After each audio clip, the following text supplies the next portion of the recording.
everybody? It is your girl JC Live with the JC Live Experience. Today I have a special guest, the GOAT in my heart, the GOAT in the game. And I'm gonna let you introduce yourself. He got a new project out, and we just had to get him on the show, you guys, because this is a dope project, and he's here to talk about the project. But go ahead and introduce yourself. Rain910, however y'all want to call it. But yeah, Rain, Fayetteville, North Carolina, we in here. What's happening? Already.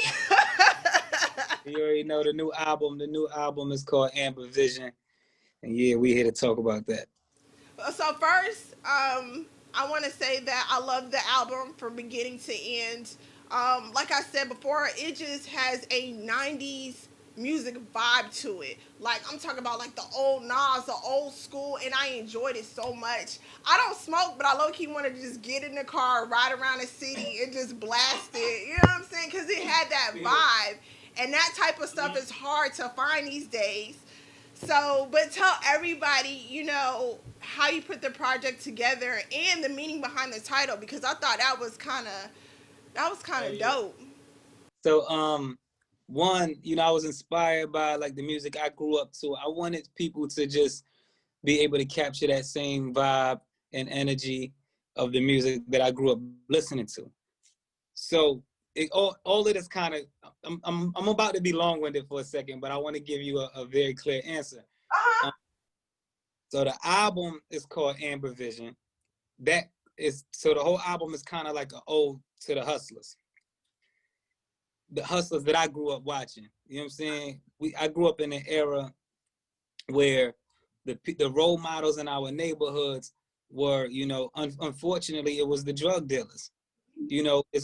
Unfortunately, that's the job that they have to pick. But these are still guys who had morals, principles, and taught us how to, survive as men, especially to a lot of young guys who didn't have father figures in the house. This was the little bit of success that we got a chance to see. And, we wanted those things, not necessarily in that way, but we knew we wanted the things that they had, right? And to be as successful as they were, no matter what field we partake in. So the album, the title Amber Vision comes from one part of it comes from the amber pots that the drug dealers used to cook in, right? So it's like these amber pots. Yeah, so, I'm pretty sure if you listen to rap, you probably heard the term vision. So like Amber Vision, it's just another form of the, the clear cookware that they used to use to cook in. Amber Vision is also it's a brand name of some shades that the cokeheads would wear in the 80s to keep from hurting their eyes, right? Now, all of this goes to say that no matter what side of the game you were on, we will always find things to use, even if it wasn't necessarily what it was made for. We would use these things to enhance what we were doing or to, help with what we were going through at some point. You know what I'm saying? So that's what the whole title Amber Vision is. That's why, I look at it in a way more broader sense. Like if you listen to the title song, I say, we've always had amber vision. We are the same people who use wire coat hangers as basketball goals, because we just could take anything and find a way to make the best out of it. So that's what the overall concept is for Amber Vision. And I must say you killed that, because I felt that in the whole album. I'm like, yeah. You know what I'm saying? I consider myself old school, you know what I mean, to the rap game. I love it. And you just brought it back to now, this generation, because not even to be funny, but my son, he's 15 and he just found out who LL Cool J was. You know what I mean? So it's like the new generation. I love how you bridge the gap. You know what I'm saying? You brought it into the now. But there's one song I love, and this Confidence. And I don't know why, but I just love that song. Tell me, what was the inspiration behind that?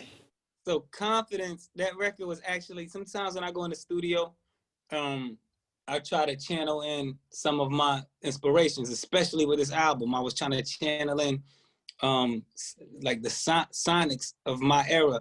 And that was a beat. Like I made the beat first, and the beat was created with Pete Rock in mind. So like I was always a fan of Real Smooth, that era of hip hop, that golden era of hip hop, and I wanted to create something like that. You know what I'm saying? So you know, I had to use some older samplers to get the sound and to get the drums to sound how I wanted it to sound. And then once I had the beat, it was just once again locking in on the concept of the album. So it's the walk with, talk with, so confidence. Then it goes right back into the theme. Drug money, blood money, done bought me all of this. So it's like just trying to capture that whole vibe all the way through the album. But that was definitely a Pete Rock inspired beat. Most definitely, man. When I say that's my top, that joint, you killed that one.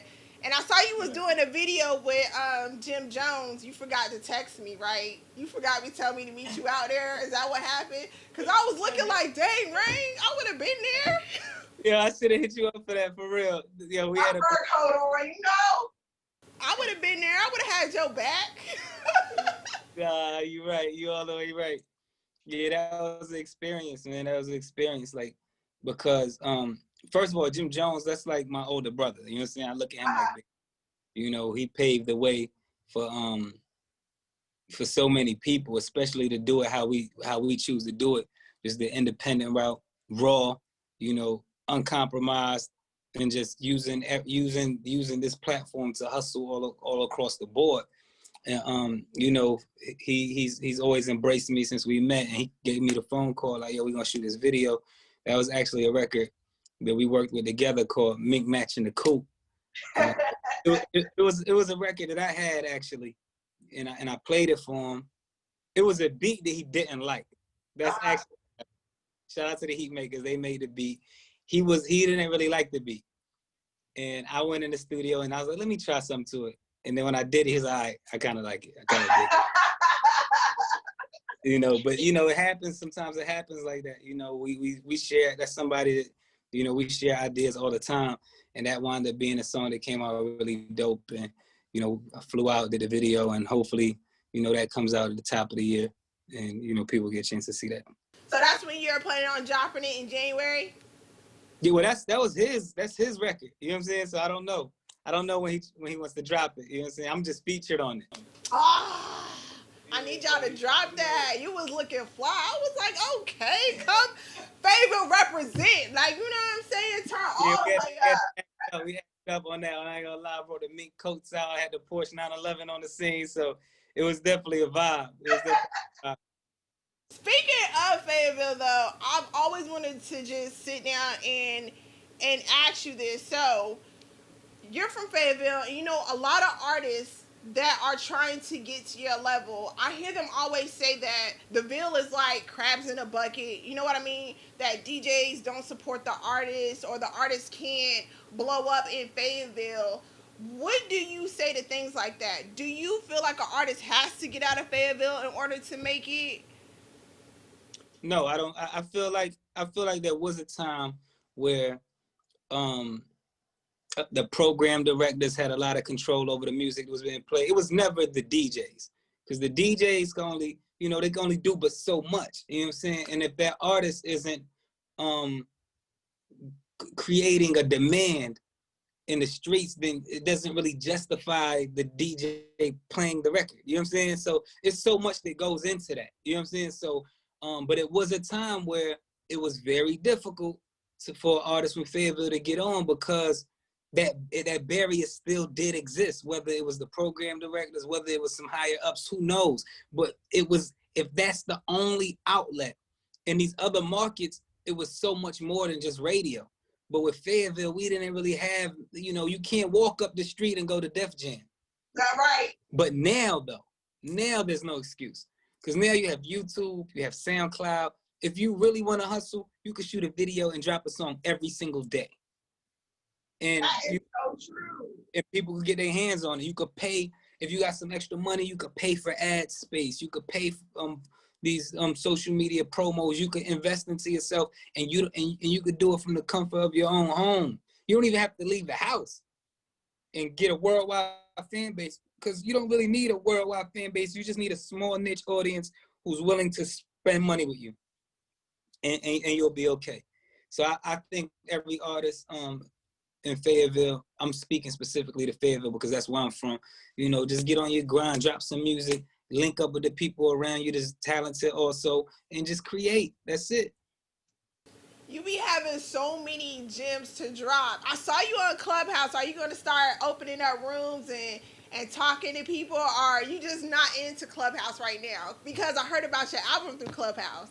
Yeah, I'm not good at social media. Period.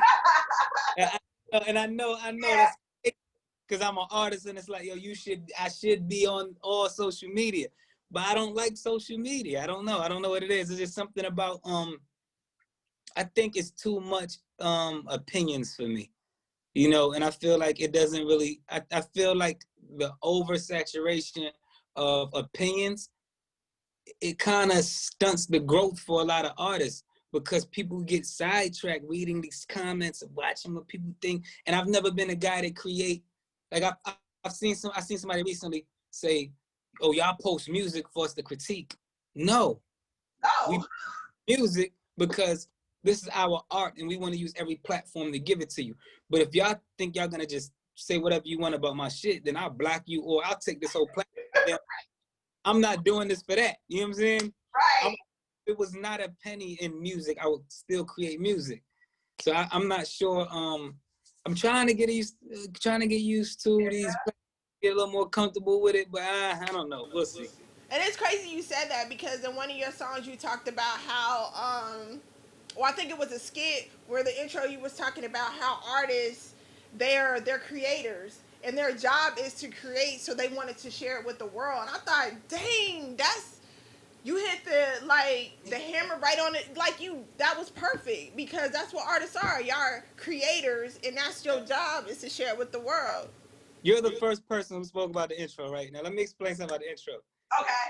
This is how complex, and this is why this is why the album was created, why it was created, and who I aimed it at. Because that scene, right? That is a scene from Snowfall, when Franklin went to go see the RZA to teach him how to make crack.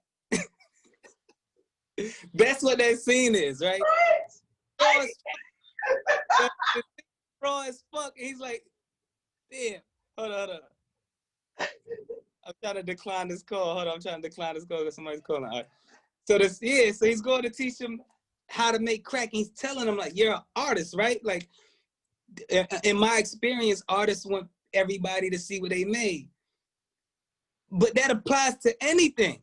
It doesn't just apply to selling crack. Like, this applies to whether it's music, whether you're a hairdresser, whether you're a DJ, a radio personality. You create content, you create moments, right? And you want to share it. So it's not always there to be critiqued. And I think that's the ill shit with music, right? When you were saying you were showing me love because you said I never really conformed, right? And the problem with that, a lot of people conform because the industry has them looking at it at numbers. We just look at numbers now, right? It's engagement, influencers, numbers. It's these things that just didn't exist when we fell in love with the craft. Somebody, a painter could make one painting. The Mona Lisa, it's only one of them. Right. That's crazy you said that. And that's crazy that intro was from Snowfall. That's like mind blowing. It's like you took me to a whole nother level on this album. But tell me your top three songs off the bat. Well, number one, Let Them Know. Uh-huh. To be able to work with DJ Ron G. DJ Ron G is somebody I grew up listening to. The first couple mixtapes when I was a kid that I had was like DJ Ron G mixtapes. So for him to be hosting that song is just crazy. I never thought I would hear Ron G talking over one of my songs. So, but that was the era. That was the era of the hustlers and the money getters and when you watch Paid in Full, that was that vibe. You know what I'm saying? Or like the 90s, rather early 90s, that was the energy. DJ Ron G. So that's one of my top ones. Top three is hard to say. Confidence is probably one of my favorite records also. Love Traps. I Love love Traps that one too. might be my favorite song on there, Love Traps. And Money, Power, and Greed. I love that one. Shouts to Yada, MMG, that's my guy. Yada's on featured on that record. He did his thing on it.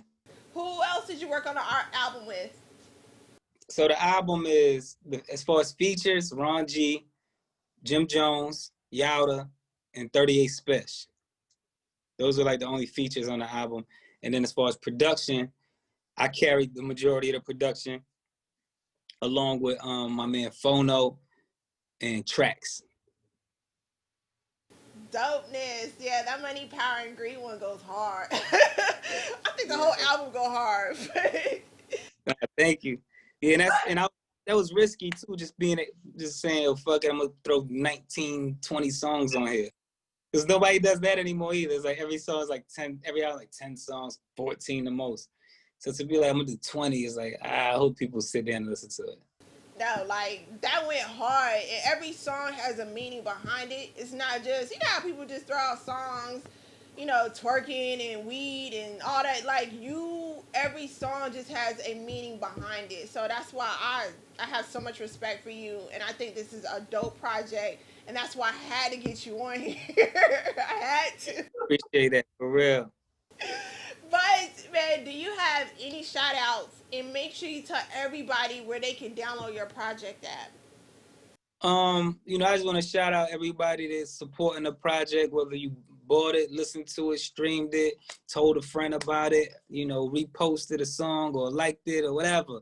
Whatever you did, to support this project, I appreciate it. I love everybody who could make this moment just a real thing for me. You know what I'm saying? Because this is like a body of work that I was really proud of. When I was finished with it, I listened to it and I was like, yo, I think people are gonna like it. And so everybody I've been getting feedback from, man, I appreciate it. So I just want to shout out to Ville. Shout out all the artists from the Ville. Because y'all can really do y'all thing, man. Don't let nobody make you feel like that, man. This is your dream, go for it. Don't say into us a crab in a bucket city, because this is your dream. It's not nobody else's. If it's yours, then go get it. You shouldn't be complaining about what somebody will or won't do for you. Go get yours. Make sure you guys go out and download Amber Vision. It's available right now, and it's on all platforms. And make sure you guys follow him on social media as well, so you can keep up with great stuff he has coming up in 2021. Oh, speaking of that, do you have anything coming up? Yeah, so I'm trying to I have a lot of music coming, a lot of stuff. And I'm just not sure I don't want to give no titles out yet because I don't know what's coming first. I appreciate you, man. DJ Scooby, what's up, man? Good with it. I'm chilling. I see y'all focused. So yeah, you know how we do. We gotta make the narrative. We gotta push. We gotta be the difference. That's a fact. I agree with that all the time. Thank you for coming on the show. We appreciate you so much. And it's just made my 2020, like, for real. Thank you for having me anytime. Hey everybody, thank you for tuning in right here on your favorite show, the JC Live Experience on DJ Scooby TV. Shout out to artist Rain for coming through. Shout out to Fayetteville. Y'all better stand all the way up for this one. Follow me on Instagram at JC Live 99, and we'll see you back here next week for another episode of the JC Live Experience on DJ Scooby TV.